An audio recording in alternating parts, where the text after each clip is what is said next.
Assalamualaikum warahmatullahi wabarakatuh. Perkenalkan nama saya Dila Hauraina Zahra dengan NIM 19223 1130. Pada kesempatan kali ini saya akan mempresentasikan terkait laporan praktikum survei konsumsi pangan dengan metode 24 hours food recall yang mana data ini diperoleh dari asupan zat gizi satu orang individu anggota kelompok dan juga total asupan zat gizi seluruh anggota kelompok. Untuk latar belakangnya, jadi metode food recall khususnya 24 hours food recall ini merupakan teknik yang paling sering digunakan dalam penelitian gizi untuk menilai asupan makanan karena mampu memberikan gambaran yang menyeluruh tentang konsumsi pangan dalam 24 jam terakhir dengan tingkat akurasinya yang cukup tinggi. Dibandingkan dengan metode lain, 24 hour food recall ini dianggap lebih praktis, hasilnya juga valid serta tidak membebani responden. Pada mahasiswa sebagai kelompok dewasa muda, metode ini penting digunakan mengingat mereka sering menghadapi uh, pola makan yang tidak teratur akibat faktor seperti tekanan akademik, ataupun keterbatasan waktu, ataupun kondisi finansial, dan juga ketersediaan makanan di lingkungan kampus. Hal tersebut berpengaruh pada kualitas asupan gizi yang berpotensi mempengaruhi kesehatan jangka panjang maupun prestasi akademiknya sehingga analisis konsumsi pangan menjadi langkah penting untuk menilai kecukupan gizi mahasiswa. Nah, untuk rumusan masalahnya ini, jadi kita ingin mengetahui bagaimana sih pola konsumsi pangan mahasiswa berdasarkan data food recall-nya, kemudian apakah asupan gizi mahasiswa ini telah memenuhi angka kecukupan gizi atau AKG yang telah direkomendasikan, kemudian zat gizi apa saja yang masih kurang atau berlebih dalam pola konsumsi mahasiswa. Nah, kemudian untuk tujuannya ini untuk menganalisis pola konsumsi pangan mahasiswa berdasarkan data food recall dan juga untuk mengevaluasi kecukupan asupan gizi mahasiswa dibandingkan dengan AKG dan juga untuk mengidentifikasi zat gizi yang defisit atau berlebih dalam konsumsi mahasiswa. Manfaatnya agar laporan ini dapat memberikan gambaran tentang status gizi mahasiswa dan juga bisa digunakan sebagai dasar untuk memberikan edukasi gizi kepada mahasiswa dan juga bisa menambah wawasan tentang penerapan metode food recall dalam penilaian gizi mahasiswa. Nah, di sini terdapat data responden food recall. Jadi, untuk satu responden individu yang saya ambil ini bernama Diana Hosiana Sihombing. Untuk hari dan tanggal recall pertamanya itu untuk recall di hari Senin 25 Agustus 2025 dan recall kedua itu untuk food recall hari Kamis 28 Agustus 2025.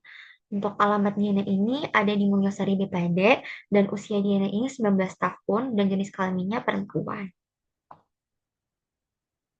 Nah, kemudian setelah saya mewawancari responden, saya mendapati data food recall di hari pertama yang responden konsumsi. Jadi di pagi hari responden tidak mengonsumsi apapun kecuali air putih. Untuk siang harinya responden mengonsumsi tahu bakso dan juga risol mayo. Nah, kemudian saat malam pada jam 18.00, responden mengonsumsi nasi uduk, ayam goreng paha bawah, tahu goreng putih, tempe goreng, sate usus, daun kemangi, kubis, dan juga es teh manis. Nah, setelah saya mendapati data food recall pertama responden, saya menghitung total asupan zat gizinya berdasarkan dari database TKPI dan juga USDA.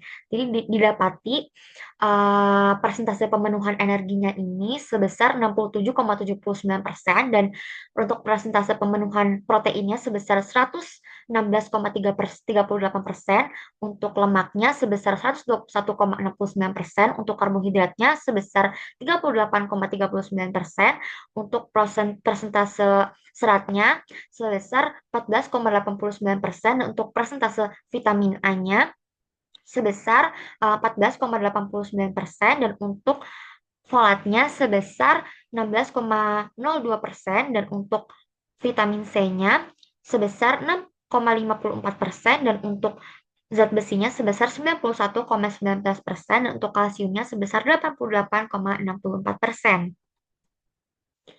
Nah, kemudian setelah saya mendapati data food recall di hari pertama, saya mewawancarai ulang untuk mendapati data food recall di hari keduanya.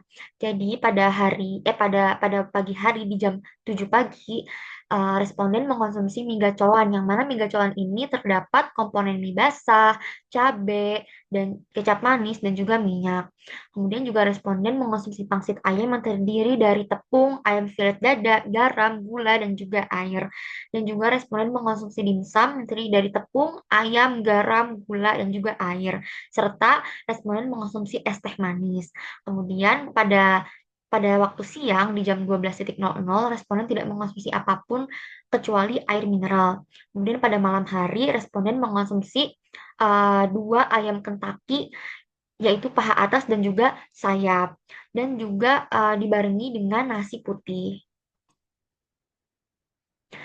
Nah, setelah saya mendapati data food recall di hari kedua, saya kembali menghitung total asupan zat gizinya berdasarkan database dari TKPI dan juga USDA, dengan perolehan persentase pemenuhan energinya ini sebesar 61,45%, untuk proteinnya 141,6%, untuk lemaknya 94,10%, untuk karbohidratnya sebesar 32,40%, dan untuk seratnya sebesar 6,53%, dan untuk vitamin A-nya 10,35%, dan untuk folatnya 4,42%, dan untuk vitamin C-nya 14,85%, dan untuk zat besinya sebesar 158,33%, dan untuk kalsiumnya sebesar 31,99%.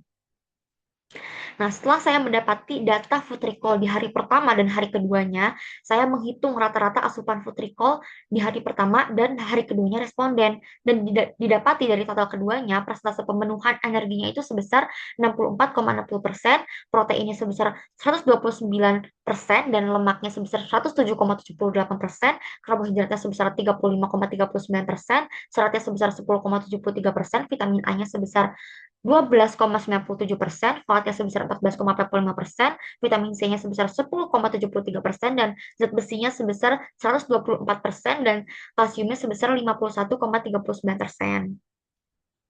Nah, kemudian kita beralih ke data food recall kelompok.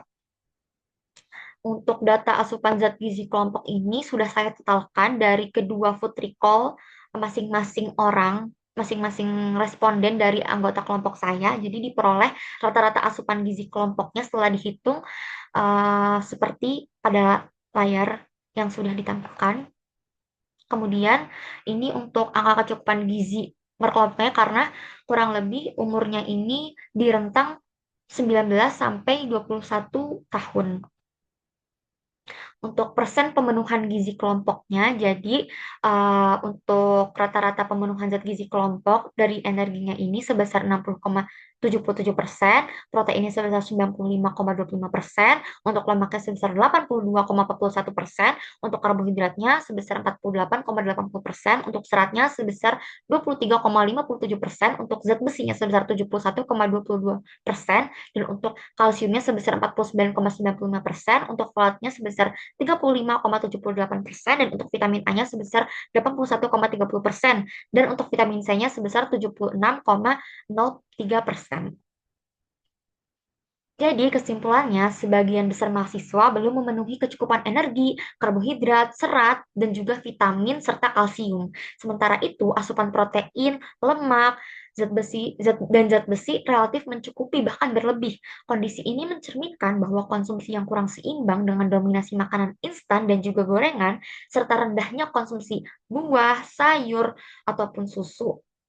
Jadi sarannya, mahasiswa perlu meningkatkan konsumsi makanan bergizi seimbang, khususnya menambah asupan buah, sayur, dan juga sumber kalsium seperti susu ataupun olahannya. Nah, kemudian juga perlu adanya pengelolaan waktu dan kesadaran untuk mengurangi ketergantungan pada makanan cepat saji dan juga gorengan. Nah, kemudian edukasi gizi berkelanjutan dari pihak kampus maupun tenaga kesehatan diperlukan untuk memperkuat pemahaman mahasiswa tentang pentingnya pola makan sehat, khususnya anak gizi, yang bahwa anak gizi sendiri itu harusnya sudah sadar akan pentingnya makanan yang bergizi gitu. Kemudian juga diharapkan lingkungan kampus menyediakan akses terhadap makanan bergizi dengan harga yang terjangkau agar mahasiswa lebih mudah memilih makanan yang sehat dibandingkan makanan yang instan. Oke, mungkin sekian presentasi dari saya. Kurang lebihnya mohon maaf. Wassalamualaikum warahmatullahi wabarakatuh.